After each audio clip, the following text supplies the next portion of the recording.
Class 10 science के प्रकाश का पहला टॉपिक है अवतल दर्पण के प्रतिबिंब के बारे में। आज साधारण से तरीके से हम सीखेंगे अवतल दर्पण के प्रतिबिंब का निर्माण कैसा होता है, कहाँ बनता है, बिंब को कहाँ रखा जाए, बिंब की स्थिति कहाँ होगी, प्रतिबिंब की स्थिति कहाँ बनेगी, आकार पद्धति, उसके लिए एक साधारण एक ट्रिक है। नॉर्मली ट्रिक के आधार पर आप समझ लोगे कि इसको किस प्रकार से हम बिंब की स्थिति में, प्रतिबिंब की स्थिति में आकार और प्रकृति के बारे में सीखेंगे।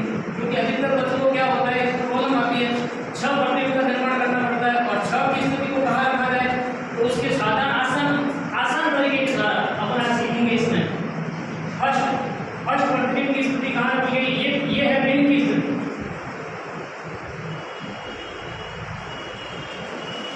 इसमें आपको क्या करना है, इसमें आपको बिंब को रखना है। बिंब को पहले कहाँ रखा जाए, इस अवतल दर्पण के सामने यदि बिंब अनंत पर है तो उसका प्रतिबिंब कहाँ बनेगा, प्रतिबिंब की स्थिति कहाँ बनेगी, तो अनंत पर यहाँ पर जब बिंब को रखा गया है, इसकी प्रतिबिंब के निर्माण के लिए आपको क्या करना है, आप देखो जैसे यहाँ पर 1 2 3 और 5 ये दिए हुए, आपको इसको सीखने के लिए आसान तरीके में इस 5 के नीचे आप 1 2 3 4 और 5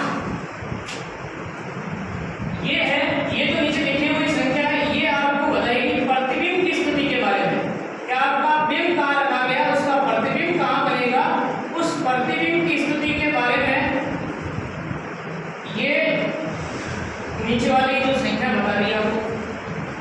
अब जैसे मान लो यहाँ पर बिंब को रख दिया मैंने अनंत, बिंब कहाँ रखा है, इंफिनिटी अनंत पर रखा हुआ है।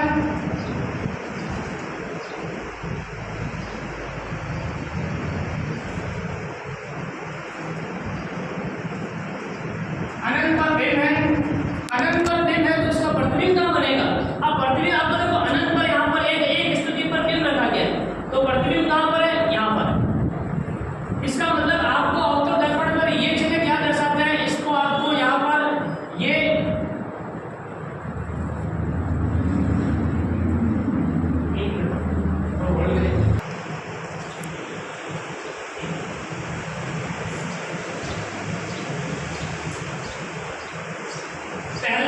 पहली स्थिति है बिंब की स्थिति। बिंब कहाँ है, अनंत पर है तो उसका प्रतिबिंब कहाँ बनेगा, मुख्य फोकस पर। ये F क्या है, मुख्य फोकस, तो प्रतिबिंब की स्थिति कहाँ बनेगी, मुख्य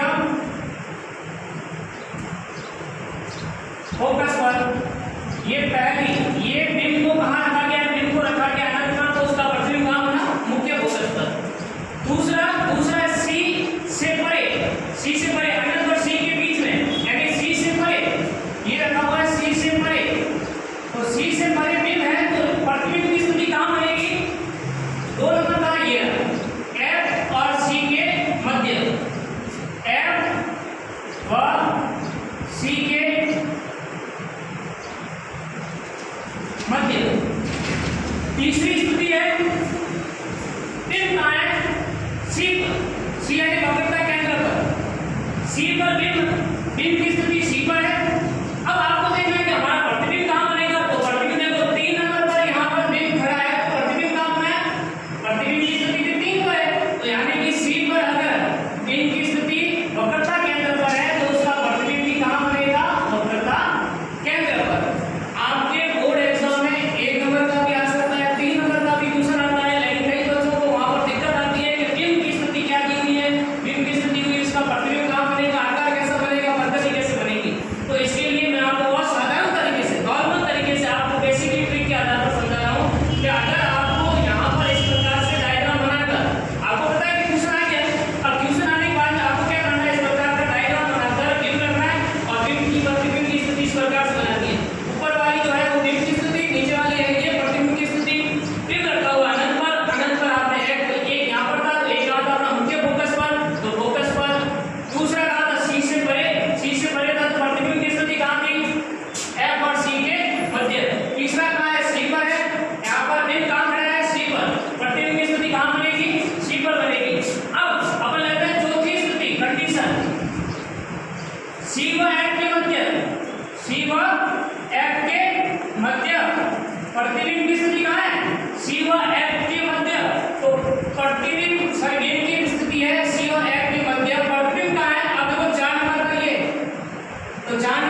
सी से परे।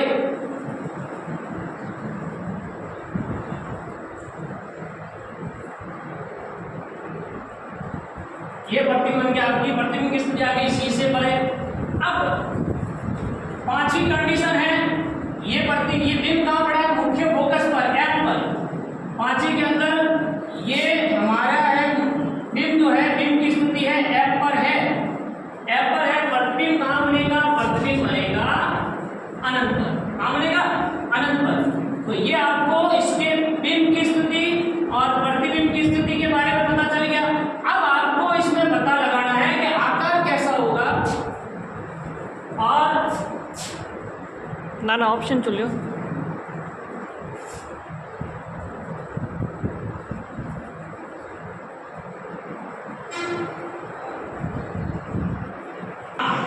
तो अब आपको देखना है इसका आकार कैसा बनेगा। आकार यहाँ पर आपको देखना है कि आकार के बारे में भी उसके लिए तरीका है। उसके लिए ऐसा नहीं है कि आपको वहां पर रखना है या वैसे माइंड अगर नहीं, साधारण सा तरीका है। क्योंकि ये है दर्पण, ये क्या है? दर्पण। और कौन सा? वो अवतल दर्पण।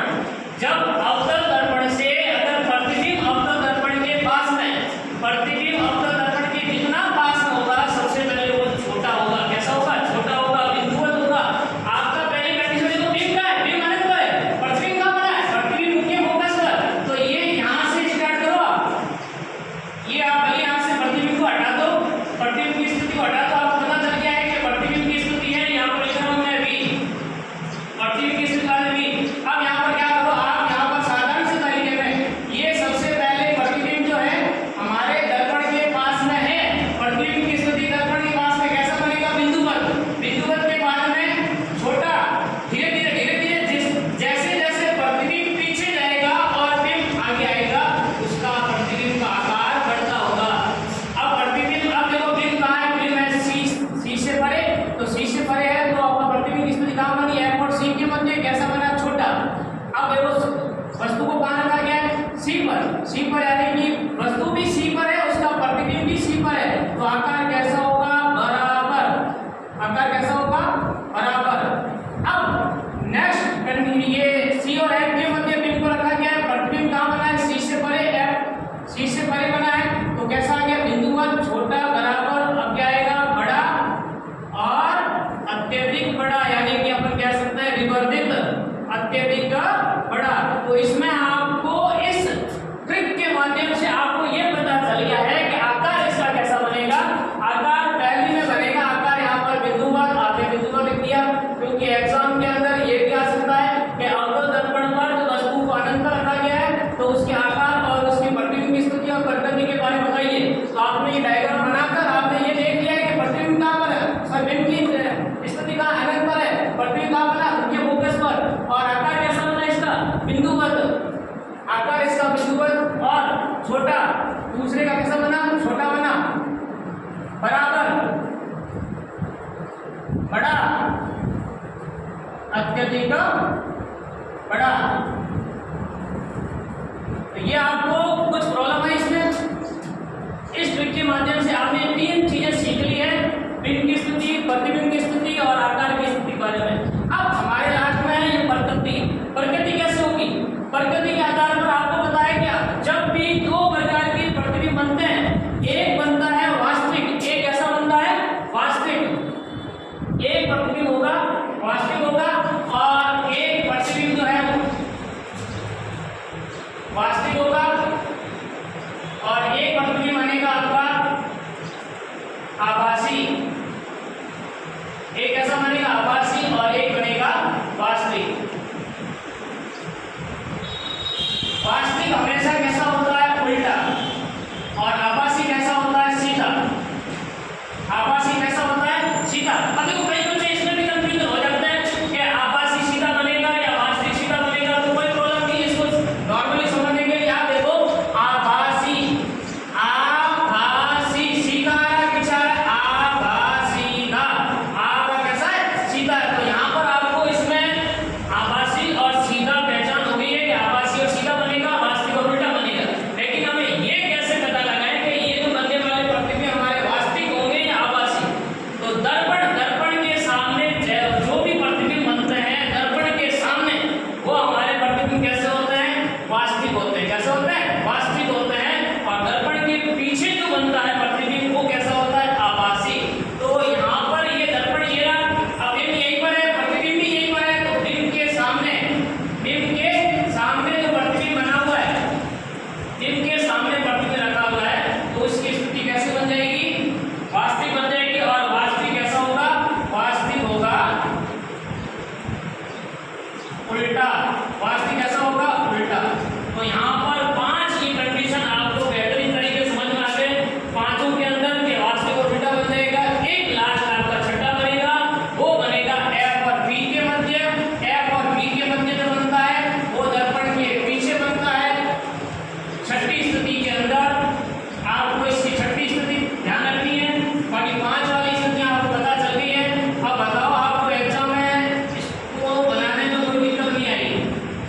के पीछे बनती है तो ये भी कैसे बनती है, बड़ा बनता है, आवर्तित बनता है और प्रकृति इसकी। अब देखो दर्पण के पीछे आ गया, अब दर्पण के पीछे आ गया आपको पता चल गया कि प्रकृति कैसे होगी, आभासी व सीधा, आभासी व सीधा। तो ये आपको आज जो टॉपिक